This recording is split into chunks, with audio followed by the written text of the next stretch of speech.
திருப்பதி பெருமாளுக்கு முதலில் முடிகாணிக்கை செய்தது யார் என்று தெரியுமா? முன்பு ஒரு சமயம் பெருமாளுக்காக பால் சுரந்த பசுவின் உரிமையாளர் பசு பெருமாளுக்கு தான் தனது பாலை சுரந்திருக்கிறது என்று தெரியாமல் அதை தாக்க தனது கையில் இருக்கும் ஆயுதத்தை கொண்டு எறிகிறான். அது தவறுதலாக பெருமாளின் தலையில் பட்டு அவருக்கு காயம் ஏற்படுகிறது. இதனால் பெருமாளின் கேசம் சிறிது சிதைந்து விடுகிறது. நீலாதேவி என்கிற இளவரசி பெருமாளின் மகிமைகளை பற்றி கேள்விப்பட்டு அவரை பார்ப்பதற்காக திருப்பதி திருமலைக்கு வந்தார். அந்நேரம் பார்த்து அங்கே பெருமாளா தூங்கிக் கொண்டிருந்தார். அப்போது அவருடைய தலைமுடி காற்றில் லேசாக களைகிறது.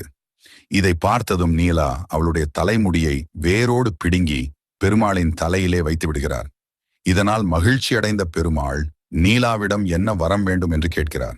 அதற்கு நீலா தங்களுக்கு முடிகாணிக்கை தரும் பக்தர்களின் குறைகளை போக்கி நல்லருள் தர வேண்டும் என்று கேட்கிறார். நீலாவிற்கு அப்படியே கொடுக்கிறார். இப்படித்தான் திருப்பதியில் முடிகாணிக்கை